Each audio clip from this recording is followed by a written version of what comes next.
Good morning and welcome to Fat Cow Farm. Now, we've had a little bit of an exciting run over the last couple of, about the last week anyway. And I got myself access to some Coolroom panels. And we've always been talking about having a cool room for our produce and things like that, because what we're noticing is that with the volume of vegetables and onions and everything else that goes with it, it's very much, your storage life is very, very limited. And so when the opportunity came to pick up some of these Coolroom panels, we just jumped at it, absolutely jumped at it. And so what I wanted to do this morning was just give you a little bit of a step-by-step about how we're going to be building our Coolroom. So what the hardest thing really was for me to find was these aluminium extrusions. And so we could join all the panels together and all that sort of stuff.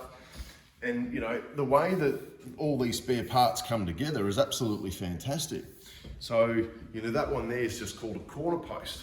And really what happens is that the two panels just interlock. And then what we're finding is that I'm then putting in some food grade expander. It's like an expander foam sort of glue. And that sits in there. So when the panel goes in, it's all, that foam basically becomes an insulation. So you're not going to have any gaps anywhere. And so, all these bits and pieces started to fall into place. And I thought, my God, this is just fantastic. So we had a couple of days of wet weather, and I thought, right, I'll get under cover and I'll start putting this together. So what we have is this particular, the way that we've set it up, purely just for space, is 2.4 in depth, 2.4 in width, 2.4 in height. And so what I've now got to do is, and I've got access to a door. So I've got one more panel to come in the front here. Then I've got the door panel to come in, and then the roof. And we can get all that squared away. And then, so basically what we've then got to do is that I've got to get it back into this corner of the shed here. So I think I'll make up some sort of cantilever ratchet system or something of the sort and bring that across into that corner. And then there's a few things that we've got to get going on. We've got to get a look at the cooling side of things. We've got to look at some drainage.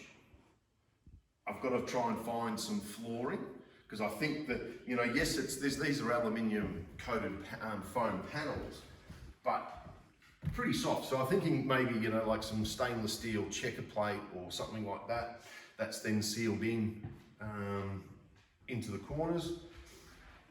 We've got to do, like I said, we've got drainage. We'll have to also look at some sort of one-way valve for airflow from the cooler system for the cooling side of things.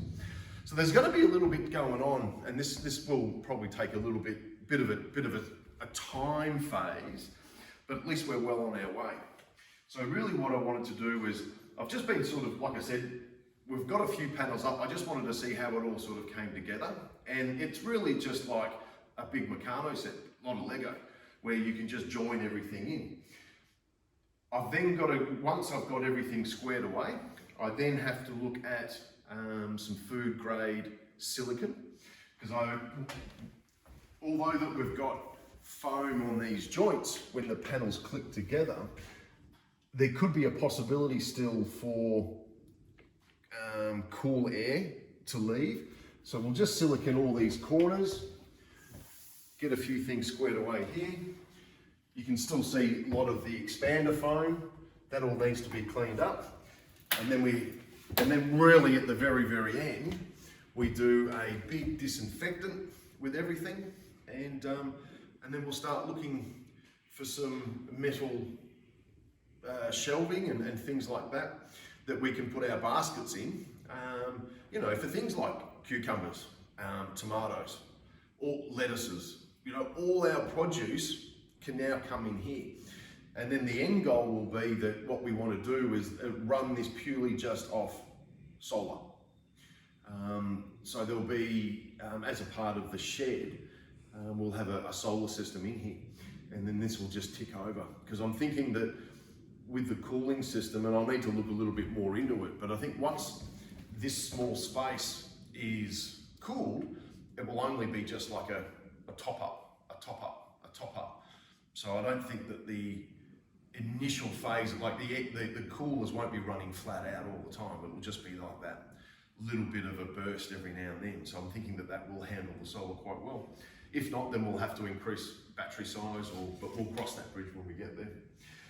So anyway, I thought I would just touch base. So what I'll do is, so really what we're focusing on is the frame. I'll get the roof on as well. And then as more things happen in the cool room here, I'll put that online for you to all have a bit of a look at. All right, so I've got to get my door panel and roof all squared away. So I'll see you soon. All right, so here we go. I've got my panel on, my door, and I've got the roof all squared away. So I'm pretty stoked the way that this has all worked out. That, you know, now that we have the basis or the frame of our cool room coming together, what I need to do now is just allow the foam, the refrigerant foam that's in all the joints, that needs to settle now. And I've generally just pinned everything together. So we'll let that foam go off, and so that's going to aid in holding everything together. And then basically what we'll do is we'll run around and screw then everything back off. So that'll be, I don't know, I'm busy tomorrow. So anyway, it will be that over the next couple of days anyway. So we'll get all that squared away. But here we go. I mean, check this out. It is absolutely fantastic. So, like we were talking about before, is that we're looking at 2.4 by 2.4 by 2.4. So, absolutely masses amount of space. Absolutely masses. So there are a few things that we need to get squared away. And so what I'm thinking is that you know, we'll have to do some caulking and a few other bits and pieces and get everything really, really super airtight. We'll need to put some precautions together as a part of safety. And I'm thinking that this door handle that came with this, that has to go. You know, it's got a lock on it and just all messy. So we'll eliminate that and we'll find something that's just free passing. I've got a closer here. That was on the door, so we'll get that hooked back up. A few other little bits and pieces that we need to work out. This bit of glass here, or perspex, which is quite thick, it's 12 mil. Have to reset all that, and then I think obviously this is going to be a hot spot as a part of the refrigerant staying, or the cool room staying cool. So I'm going to have to come up with some sort of panel idea for this. You know, maybe I have another panel that's cut and it's hinged, something of the sort like that. And then once I've finished off screwing everything up and getting everything and cleaning everything, so that's what's really, you know, you can see where the previous use of these cool room panels, they've been corked down the sides. So I'll have to clean up all this corking, reset some new cork. We'll get all that squared away in surf mist so we won't even see it. Cork all the inside, and then I've got to start thinking about the cooling. We'll get this unit over into the corner because, you know, it's pretty heavy already. So I'll have to come up with some sort of ratchet system to drag that across. But, you know, really at the end of the day, for what we're looking at, you know, a 2.4 by 2.4 by 2.4, a massive amount of space. And, you know, if this is going to prolong our produce, all go for it. You know, this is something that we really need to look at. But anyway, it's something that we've been thinking about. It's come from, you know, spare Coca-Cola fridges into something else, into something else, into something else, and now, you know, I'm just absolutely stoked that we've got everything in place now, and away we go. So, as a part of stage one, as a frame for the Coolroom. Like and subscribe, and I'll see you soon.